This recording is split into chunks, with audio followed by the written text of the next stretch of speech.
Okay, so one of the first things that we start with is learning how to draw the basic shapes. So start with a plain sheet of white paper, and I want you to write basic shape sheet across the top so that you remember this. Then, I don't really know about the hot dog and the hamburger fold, but I want you to fold it up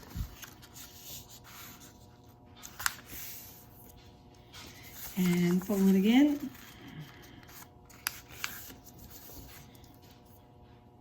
I don't know why people call it a hamburger. I don't know what that is. And then fold it again, like you're going to send a letter that we don't want you to send in class back in elementary school. Okay, then you're going to open it up. No magic here. It's just how I want you to divide your paper. So there should be 1, 2, 3, 4, 5, 6, 7, 8 spaces. So we're going to start with 2D, which we've talked about that some already, and 3D shapes a little bit in one of the, I think the art analysis thing, we talked about 2D and 3D, but we're starting from scratch. So what I want you to do is in this first one, I just want you to draw a circle. It doesn't have to be perfect. There's a little bloop there. I'm not gonna erase that. I want you to label it circle. Don't do anything else to it. It's just a flat circle. It's just a drawing. Then I want you to come across over here and think about what would be the 3D shape of a circle.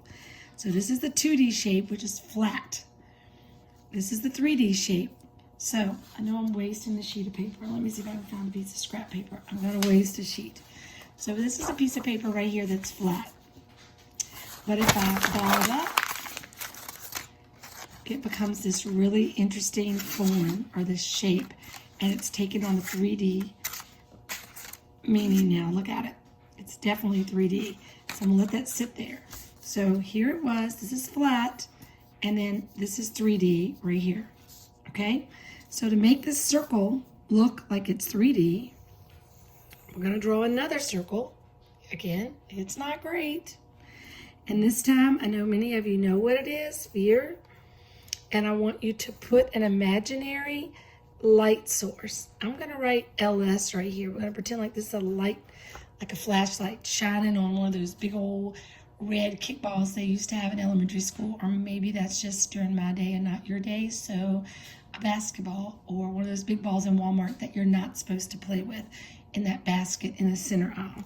So what's going to happen is if there's a flashlight hitting this big ball right here, then what's going to happen is we're going to shade away from the light. So I'm going to just take this regular number 2 pencil. I wouldn't use one of those darker drawing pencils that I gave you. Okay, so I'll use something when I'm grading your sketchbook in the future, and I'll say you need to match your line. Because actually, I don't want to get too confusing, but there wouldn't be a line on the outside of your ball. That line would be there because of the stuff behind it. But this one, you wouldn't want to have like a dark line and say, oh, let me shade right here. Because that's not right. See it? Not right. So in order for it to look real, you have to match this line and go as dark as the line. And then as you come off the line towards the light, you're going to start getting a little bit, ease up on your pencil. And you're going to start getting lighter. You're really not supposed to do the old smudge trick that everybody loves to do. I'll probably do it to show you. It'll make you feel happy that it looks better. But see how it's getting lighter as it comes to the light? So you can take your finger, but if you do that, don't get outside the circle. Don't smear all out of there. So see how it looks like it's a ball now? It's definitely a 3D shape. It's coming up. There's a light hitting it right there. You could keep working on this if you want to. But this right here that's on the ball is called shading. I'm going to come on up further, I think. I think it wasn't enough.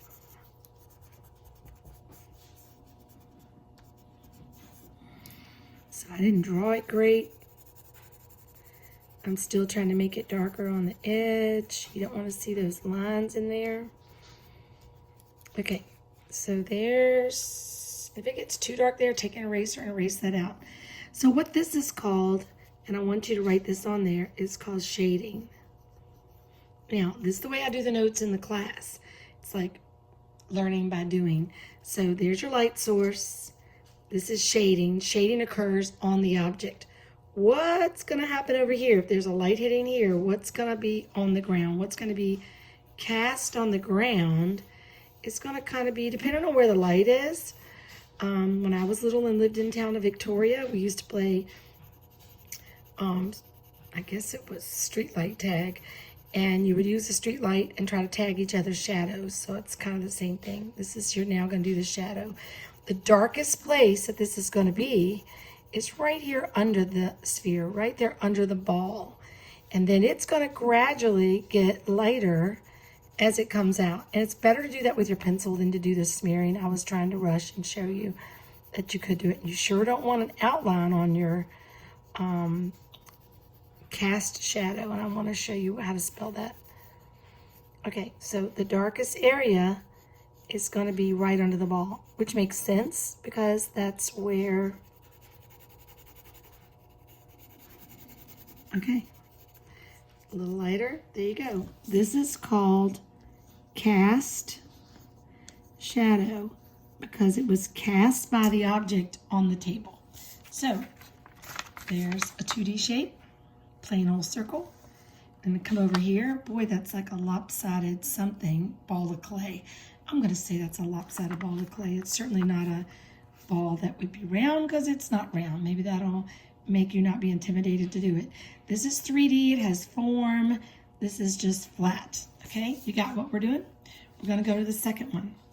The next one we're going to do is we're going to draw a triangle. And then we're going to write triangle. And then we're not going to do the cast shadows anymore, but I want to make sure you know what it is. We're going to do a cone. Now, many of you are saying, oh, it's a pyramid. The 3D version of a triangle could be a pyramid also, but we're doing a cone.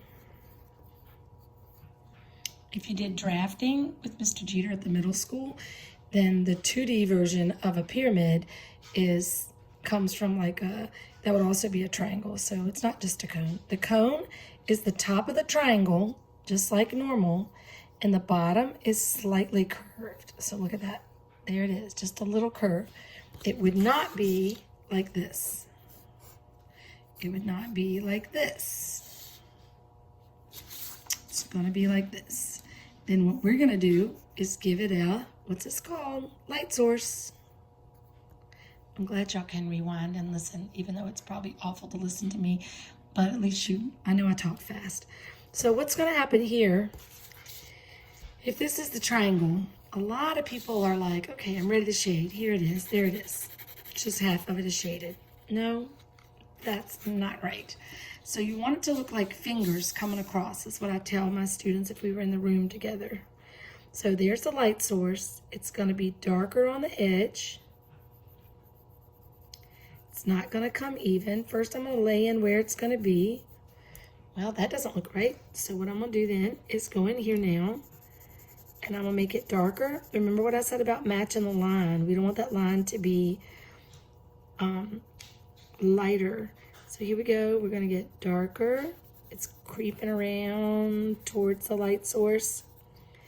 I'm doing the no-no and like doing that a little bit. And then it's going to gradually get lighter. I might even go in with an eraser. So I might have gotten a little dark right there. I like to bring it around light with my pencil.